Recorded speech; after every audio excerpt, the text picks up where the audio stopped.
पसाजोगचे सरपंच संतोष देशमुख यांची हत्या होऊन आज जवळपास 68 दिवस झाले।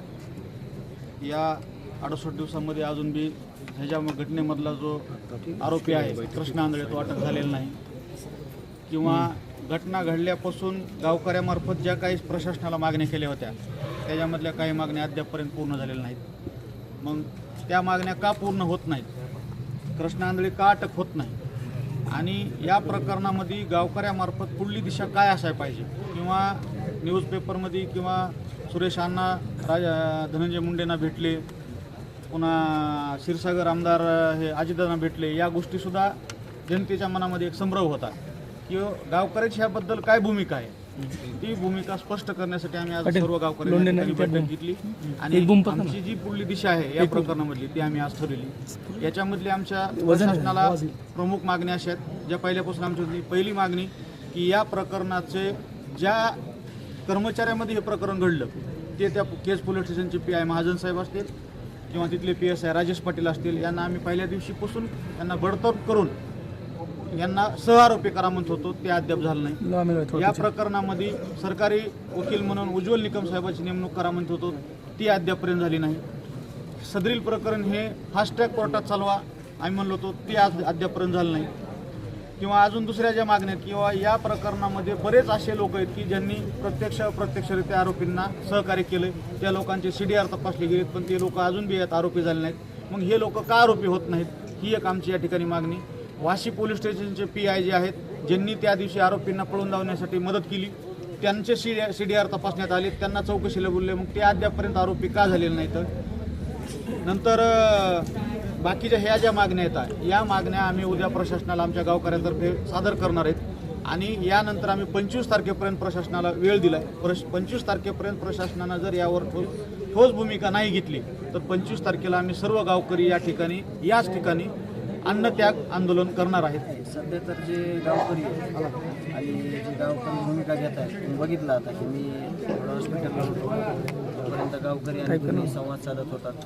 गावकऱ्यांच्या जे काय भूमिका आहे त्याच्या पुढं मी कधी जाणार नाही। ते गावकरी विचारपूर्वक जे आंदोलनाची दिशा असेल, तपासाचे आढावा असेल या संदर्भात बोलतात। मी फक्त त्यांना ज्या काही गोष्टी म्हणजे मला ज्या काही गोष्टी माहिती म्हणजे ज्या काही मला गोष्टी माहीत होत्या त्यांना माहीत नव्हत्या, मी त्यांना सांगायचा प्रयत्न केला। कारण का तपास ज्या काही यंत्रणा आहेत त्यांच्याकडे तपास अजून पण सांगतो तपास चांगल्या पद्धतीनं चालू आहे।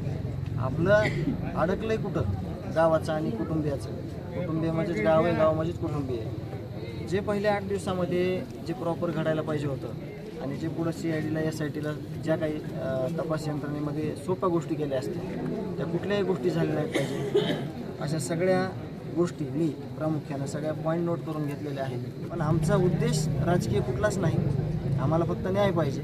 पण ज्या काही गोष्टी आता 2 दिवसात तुम्ही बघितल्या त्यावर मला एका मिनिटात मी तुम्हाला सांगतो की त्या लोकांनी हे सगळं कसं माजवलेलं आहे खाली ग्राउंड। थोडं जरी लक्ष दिलं असतं तरी या गोष्टी घडल्या नसत्या। जर फरार 2-2 वर्षापासूनचे आरोपी जर पोलिसांच्या पाठीमागं बसून चहा पाण्याला जाते, एखाद्या ऑफिसमध्ये बसते, तर तुम्ही सांगा ना, तुम्ही चौथा स्तंभ आहे तर तुम्ही सांगा हे कसं सुधारणार आहे, परिस्थिती पुढं कशी चांगली येणार आहे। म्हणजे आणि अशा असंख्य गोष्टी आहेत। आज हे गावाचा एकोपा आहे, एक प्रतिष्ठित नागरिक म्हणून गावचा प्रमुख आहे म्हणून हा सगळ्या गावांनी समाजाने सगळ्यांनी लढा उभा केला।